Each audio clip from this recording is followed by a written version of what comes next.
Oi, gente, bem-vindos à disciplina de gestão de conflitos, aqui no curso de assistente de recursos humanos.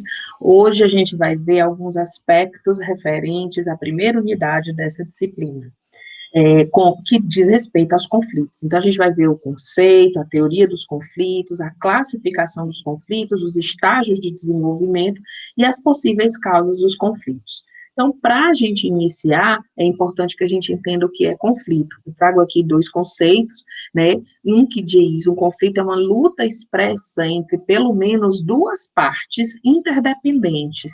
Ou seja, esse já é um primeiro dado importante para a gente saber. Precisa essas duas partes ter algum vínculo, algum tipo de relação, né? Para o conflito existir, que percebem que seus objetivos são ou estão incompatíveis, né? Isso é um ponto bem importante.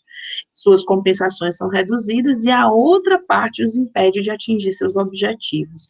Esse é um conceito de Rock e Wilmot. A gente pode ver que a psicologia, ela traz muitos conceitos, né? E aí a diferença entre conceitos e definição é algo que é definitivo. Na psicologia, como não é uma ciência exata, uma ciência humana, a gente tem conceitos que vão sendo aprimorados à medida que o conhecimento vai sendo produzido. Então, o outro conceito que eu trago aí é um conceito do Serrano Rodrigues. Eles dizem que o conflito é um encontro entre duas ou mais linhas de forças com direções convergentes, mas em sentidos opostos, né? Então, o que é uma direção convergente? A gente vai até para o mesmo objetivo, porém, por sentidos ou estratégias diferenciadas, e é isso que pode resultar no conflito. E aí resulta desse encontro a necessidade de uma gestão eficaz da situação, de modo a ser retirado algo positivo dela. Nesse conceito de Serrano e Rodrigues, a gente já vê uma sinalização para a necessidade da gestão dos conflitos. Desses conceitos, a gente pode depreender alguns aspectos importantes. Precisa de pelo menos duas partes. Ah, mas você falou que a gente precisa, que existem os conceitos, os conflitos intrapessoais. Como funciona isso? Se intrapessoal é aquilo que acontece dentro de mim, e você está dizendo que são duas partes envolvidas, como que acontece? Então, gente, essas duas partes dentro de mim, elas são, sim, os conflitos que a gente tem. Às vezes, uma decisão simples, vou para a aula hoje ou vou dormir até mais tarde, e isso é conflituoso, né? Então, esse conflito acontece, sim, entre duas partes, entre duas forças que estão dentro de nós. Então, as partes percebem que os seus objetivos são diferentes, e aí, por isso, começa a situação conflituosa. Uma parte vê na outra a possibilidade de interferência na realização dos seus objetivos. As partes podem até querer chegar ao mesmo objetivo, mas os caminhos escolhidos são diferentes, né? Que é isso que o conceito de Serrano e Rodrigues traz: direções convergentes, mas sentidos opostos. Há necessidade de uma administração desse conflito e muitas vezes as partes não dão conta de resolver. É aí que entra o mediador. E é possível aprender algo ou usar algo benéfico de um conflito. Toda situação conflituosa, ela aparece justamente para nos fazer pensar sobre alguns aspectos da nossa vida. E aí, por isso é tão importante que a gente entenda que o conflito pode sim nos ajudar e pode sim nos mostrar alguma coisa benéfica na nossa vida. Bom, quais são as teorias de conflito? Né? A gente tem três teorias principais: uma visão tradicional, ou são visões também acerca do conflito, a tradicional, a das relações humanas, e a interacionista. A gente vai falar um pouquinho de cada uma delas, mas vocês podem também pegar o caderno temático para dar uma leitura e aprofundar esse conteúdo. Então, a visão tradicional, é uma visão que prevaleceu nas décadas de 30 e 40, na qual se entendia o conflito como algo ruim, e aí, por isso, deveria ser evitado. Inclusive, nessa visão, o conflito era visto como um fracasso de um gestor, por exemplo, se o conflito acontecesse na organização. Então, poderia ser resultado de falhas de comunicação, de falta de abertura, de falta de confiança entre as pessoas, e era um fracasso dos líderes, né? Então, uma visão ainda bem antiga, né, de que o conflito só traria coisas ruins, né, só traria confusão e que, por isso, deveria ser evitado. Já na visão das relações interpessoais, que é uma visão mais recente, mas ainda não é contemporânea, essa visão prevaleceu no final dos anos 40 até metade dos anos 70. E nela, entendia-se o conflito como uma consequência natural e inevitável em qualquer grupo, né? Então, aqui a gente já muda muito a visão que a gente tem do conflito. Enquanto na primeira visão ele deveria ser evitado, aqui ele é admitido como uma parte importante desse processo, né? De qualquer processo de relação humana e de relação interpessoal. Então, o conflito não é necessariamente ruim, é aqui que a gente começa a mudar a visão acerca do conflito, e pode ter o potencial de ser uma força positiva na determinação do desempenho do grupo. Então, aqui na visão das relações interpessoais, o conflito já começa a ganhar contornos da visão que a gente vai ter hoje, né, que é a visão interacionista, que é a visão mais recente, a visão contemporânea, de que o conflito é uma força positiva necessária para o desempenho adequado do grupo. Né? Para essa abordagem, os líderes devem manter um nível mínimo, constante de conflito, porque é isso que vai ser importante para o grupo se manter viável, para o grupo se manter ativo, autocrítico e até mesmo criativo. Então, na visão interacionista, né, que é essa visão mais contemporânea, o conflito é necessário, né? Então, a gente sai de uma ideia de que o conflito deveria ser evitado para uma aceitação do conflito e agora para a ideia de que sem o conflito o grupo pode não ter o mesmo desempenho, né? Então ele ganha aí um contorno de muita importância.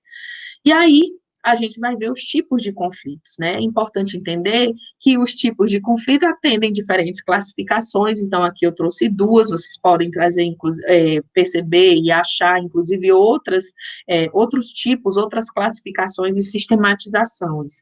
E isso acontece, como eu já disse, pelo fato da psicologia não ser uma ciência exata, e da gente estar sempre produzindo, estudando e ampliando os conhecimentos acerca de aspectos pertinentes à psicologia. Então, um autor que chama Galtung, ele traz no seu livro, né, sobre conflitos, ele traz essa classificação de 4 tipos de conflito. O microconflito, que aconteceria nas pessoas e entre elas, ou seja, num nível intrapessoal e interpessoal, os mesoconflitos dentro das sociedades, os macroconflitos entre os estados e as nações, e os megaconflitos entre regiões e civilizações.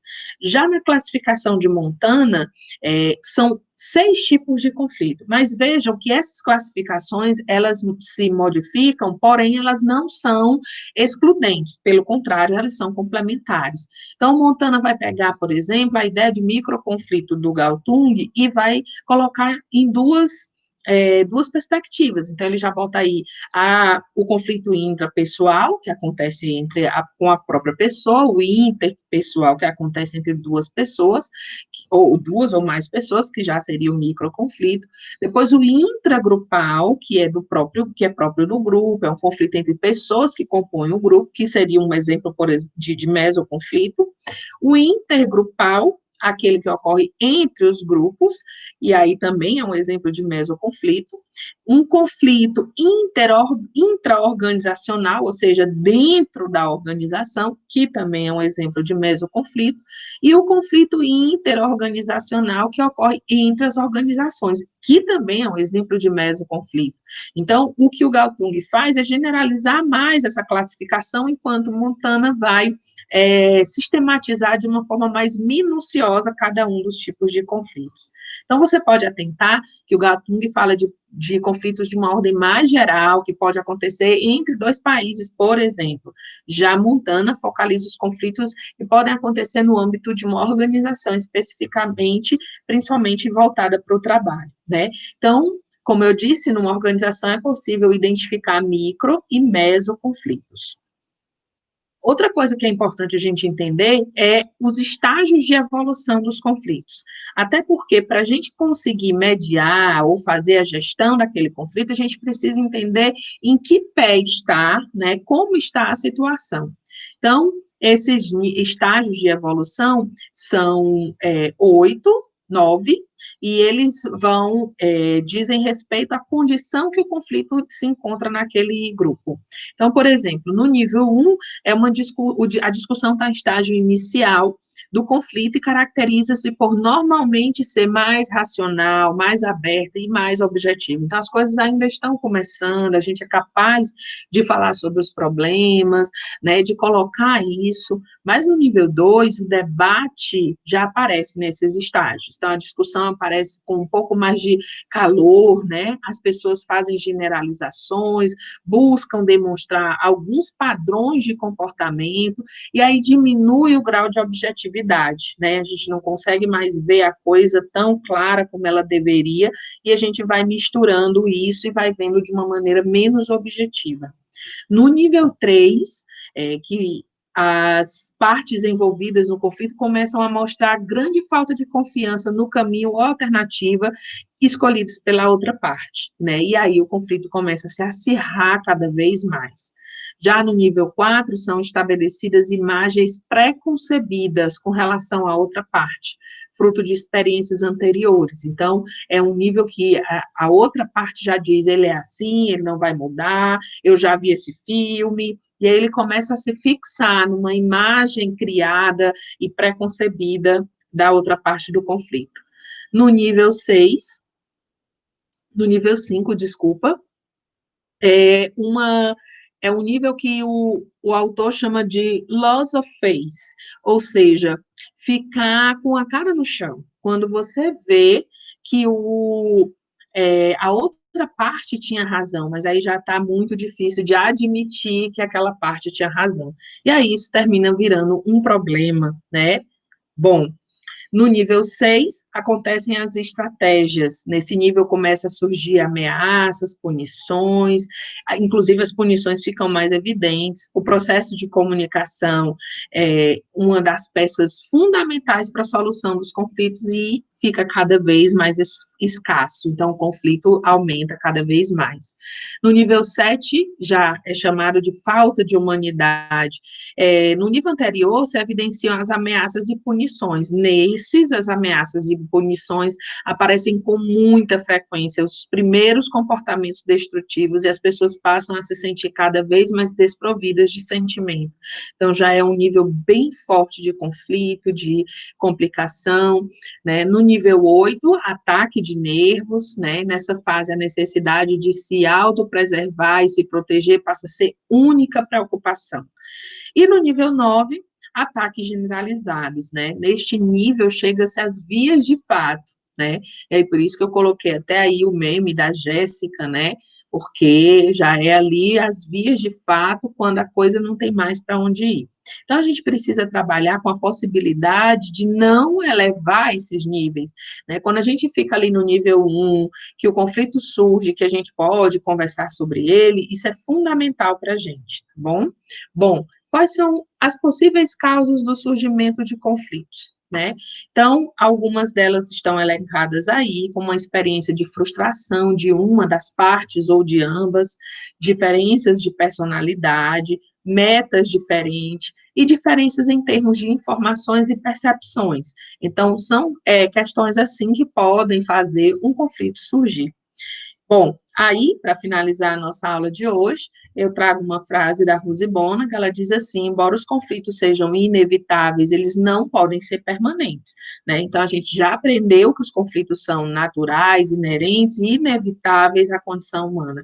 Mas a gente não pode deixar que eles funcionem permanentemente, porque aí seu caráter de positivo, de aprendizagem, também termina se perdendo. Bom, as referências que eu utilizei para essa aula são essas, e até a próxima.